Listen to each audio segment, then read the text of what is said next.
있습니다. 창세기 5장 후반부터 노아가 소개되고 있습니다. 창세기 5장의 중요한 이유는 노아의 대홍수에 대한 이해를 갖게 하는데 큰 도움을 주기 때문입니다. 아담이 셋을 낳을 때 자신의 나이가 130세였다고 합니다. 그러니까 가인과 아벨, 그 이후에 아벨을 대신해서 하나님께서 셋을 주심으로 셋을 출산하게 되었죠. 그때 나이가 130세였습니다. 아담의 나이가. 5장 말씀을 통해서 아담이 셋이 태어난 후에 이제 계속해서 셋 다음에 태어난 장자, 그리고 그를 통해서 또 태어난 장자, 이런 형태로 계속해서 이제 그 연수가 기록이 되고 있는데요. 아담에서부터 노아의 홍수까지의 그러한 연대를 이렇게 계산해 보니까요.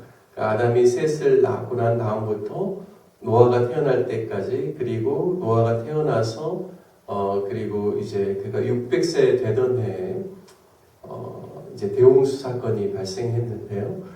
계산을 해보니까 1496년입니다. 주목할 만한 점은 노아의 조부인 무드셀라가 969년을 살다가 그가 죽은 해에 노아의 대홍수가 시작되었습니다. 무드셀라는 노아의 조부입니다.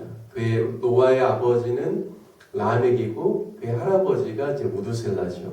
그런데 무드셀라의 이름의 뜻을 지난번에도 제가 잠깐 말씀드렸는데요. 죽음을 가져온다는 뜻입니다. 정말 그 이름처럼 무드셀라가 죽은 해에 세상을 멸망할 때의 홍수 심판이 발생하게 되었습니다. 그러면 이렇게 그 셋에 아담을 낳은 그 때부터 이렇게 보면요.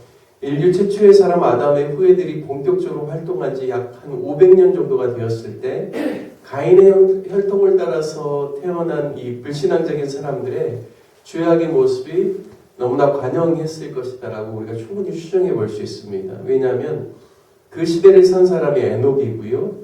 에녹의 나이 65세에 그의 아들 무드셀라를 낳았고 하나님과 300년 동안을 동행하며 살았기 때문입니다. 그러니까 이미 에녹의 시대에 아담의 셋째 아들 셋이 태어나고 난 다음에 약 한 500년이 지나고 난 다음에 에녹이 그 시대 사람들을 이렇게 보니까요. 이렇게 가다가는 정말 하나님의 멸망이, 하나님의 심판이 임할 수밖에 없구나라는 것을 그가 깨달았을 겁니다. 그래서 그의 아들 이름을 무드셀라라고 지을 때 이렇게 하다가는 정말 하나님 심판하시겠다라는 그러한 마음을 가지고 이름을 짓게 되었다라고 우리가 알 수가 있는 것이죠. 물론 에녹은 자기가 65세 때 아들을 낳고 300년을 무려 하나님과 동행하며 살다가 그는 죽음을 보지 않고 하나님께 올려진 사람입니다. 유다서 1장 14절에 보면 에녹에 대한 언급이 잠깐 나옵니다. 14절, 유다서 1장 14절에 보면 아담의 7대 손 에녹이 이 사람들이 누구냐면 이성 없는 짐승같이 본능으로 살면서 사탄에게 속하여 결국 멸망받을 자들을 이 사람들이라고 합니다. 아담의 7대 손 에녹이 이 사람들에 대하여도 예언하여 이르되 보라 주께서 그 수많은 거룩한 자와 함께 임하셨나니 이는 뭇 사람을 심판하사 모든 경건하지 않은 자가 경건하지 않게 행한 모든 경건하지 않은 일과 또 경건하지 않은 죄인들이 주를 거슬러 한 모든 완악한 말로 말미암아 그들을 정죄하려 하심이라 하였느니라. 이 사람들은 원망하는 자며 불만을 토하는 자며 그 정욕대로 행하는 자라. 그 입으로 자랑하는 말을 하며 이익을 위하여 아첨하느니라 말씀합니다. 이 말씀을 통해서 알 수 있는 것은 에녹이 살던 시대에 얼마나 사람들이 하나님을 거역하고 육체의 정욕을 따라 살며 산한적이 되었는지를 충분히 예측할 수가 있습니다. 오죽했으면 자신이 65세의 아들을 낳을 때 그 이름을 죽음을 보낸다, 죽음을 가져온다라고 정했겠습니까? 에녹은 하나님의 행하실 일들을 미리 깨닫고 예언하는 예언자임을 주의 종 유다가 기록하고 있습니다. 즉 에녹은 장차 되어질 일을 알고 자신의 아들의 이름을 무드셀라로 짓고 자신은 하나님과 동행하는 삶을 살다가 하나님께로 죽음을 보지 않고 가게 되었다는 것이죠. 아담이 셋을 낳은 후 아담이 셋을 낳은 후 약 500여 년 만에 세상이 얼마나 죄 때문에 위태했는지를 보여주시는 말씀입니다. 그리고 약 400년 정도가 지나면서 노아가 태어났고 그 시대에는 하나님의 사람들마저 사람들의 딸들의 아름다움을 보면서 믿음을 저버리고 그들도 하나님의 영에서 떠나 육체가 되어버렸다고 말씀합니다. 노아가 태어난 후 500세가 되어서 셈과 함과 야벳이 태어나고 100년 동안 방주를 짓고 그가 600세가 되었을 때 이제 그의 조부 무두셀라가 죽고 대홍수 심판이 일어납니다. 노아의 아버지 라멕은 홍수가 일어나기 5년 전에 무두셀라보다도 먼저 죽습니다. 오늘 우리가 읽은 창세기 7장 1절 말씀에 여호와께서 노아에게 이르시되 너와 내 온 집은 방주로 들어가라. 이 세대에서 내가 내 앞에 의로움을 내가 보았음이라 말씀합니다. 하나님께서 죄악이 관영한 시대에도 하나님이 주목해서 본 사람이 바로 노아라는 것이죠. 그런데 노아의 어떤 모습을 보았는가? 1절 말씀에 보면 이 세대에서 네가 내 앞에 의로움을 내가 보았노라 말씀합니다. 참 이 말씀이 너무 중요한 것 같습니다. 타락한 세대, 소망이 없는 세대, 죄악으로 말미암아 혼돈하는 세대, 멸망 직전에 있는 세대 속에서도 하나님 앞에서 사는 사람이 있었다라는 말씀입니다. 그 사람이 바로 노아입니다. 의로운 사람이 어떤 사람일까요? 도덕적으로 윤리적으로 다른 사람들에게 피해를 주지 않는 무결한 사람이 의로운 사람일까요? 아닙니다.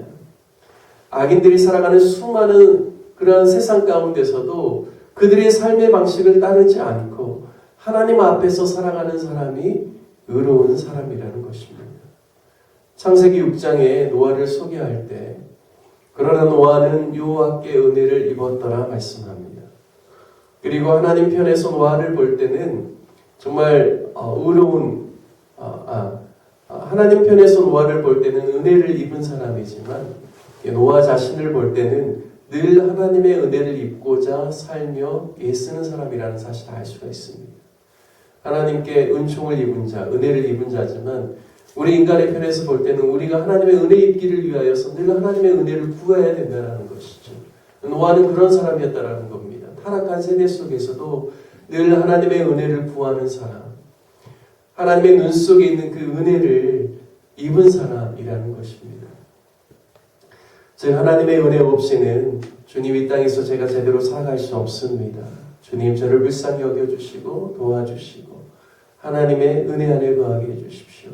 이 고백이 노아의 고백이었고 이 고백이 저와 여러분의 고백이 되어야 될 줄로 믿습니다. 이 타락한 세상에서 하나님의 은혜를 부어주시고 하나님 앞에서 살 수 있도록 저를 인도해 주시라고 매일매일 도우심과 인도하심을 구하며 사는 그 사람이 바로 노아였다라는 사실이죠. 6장 9절에는 노아는 의인이요 당대의 완전한 자요 그가 하나님과 동행하였으며 라고 말씀합니다. 노아를 의인으로 소개합니다. 그리고 당대의 완전한 자, 영어 성경의 뜻을 이렇게 보니까요. 그 시대 백성들 가운데서 지탄받을 만한 흠이 없는 사람, 그리고 하나님과 동행하는 사람이라고 그를 소개하고 있습니다. 저는 이런 모습을 보면서 그의 보조부 에녹과 너무나 많이 삶이 닮아있다라고 생각합니다. 에녹에 대해서도 하나님께서 그와 동행하는 삶을 살았다라고 이야기하죠. 그가 죽음을 보지 않고 갔습니다. 여러분 하나님과 함께 동행하는 삶이 얼마나 중요한지를 오늘 말씀을 통해서 깨닫습니다. 또 하나님 앞에서 살아가는 삶이 얼마나 중요한지 저는 하나님을 경외하는 삶이 늘 하나님께서 나를 보고 계신다. 하나님께서 내 앞에 계신다. 하나님께서 또 나와 함께 하신다라는 것을 인지하고 자각하는 것이 바로 하나님을 경외하는 삶이라고 믿습니다. 우리가 그런 삶을 살 때 악에서부터 떠날 수 있는 것이죠. 하나님께서 나를 보고 계시고 내 면전에 계시는데 우리가 어떻게 악을 그냥 모른 채 하면서 자행할 수 있겠습니까? 하나님을 경외하는 삶, 하나님 앞에서 사는 삶이 그와 같이 참 중요한 것이죠. 저와 여러분도 이 시대를 살아가면서 노아와 같은 삶을 사시기를 주님의 이름으로 축복합니다. 이 세대 가운데서 하나님 앞에서 행동하고 말하는 사람, 하나님을 경외하는 사람, 늘 하나님과 동행하는 사람, 하나님의 은혜를 구하는 사람, 많은 사람들 속에 살아가면서도 이 세대를 본받지 않고 세속에 물들지 않고 하나님 보시기에 흠없이 거룩하게 사는 사람, 하나님의 구원의 거룩한 역사를 위해서 쓰임받고 구원의 소식을 가져오는 하나님의 사람 되시기를 주님의 이름으로 축복합니다. 함께 같이 말씀 적용하며 기도하기를 원합니다. 호람되오라는 말처럼 우리가 하나님 앞에서 생각하고 말하고 행동하는 사람이 될 수 있기를 위해서 기도합시다. 오직 온란한 세상 가운데서 중심을 지키고 진리를 따라 행하며 진리의 거룩한 영향력을 세상 가운데 나타내는 사람 되게 해달라고 기도하기를 바랍니다. 또 우리 로뎀나무 교회를 위해서 기도할 때 모든 성도들이 한 주를 살아갈 때 주님을 의지하고 하나님을 경외하는 삶을 살며 하나님의 아름다운 성품을 나타낼 수 있도록 하나님의 은혜를 구하는 삶을 살 수 있도록 우리 성도님들을 위해서 기도해 주십시오. 또 12월 사역들을 통해서 한 해를 잘 마무리하고 또 내년 2025년을 잘 준비하고 주님과 친밀함을 누리고 하나님의 말씀 가운데 세워지는 또 새해 새로운 사역이 될 수 있기를 위해서 기도해 주시기를 바랍니다.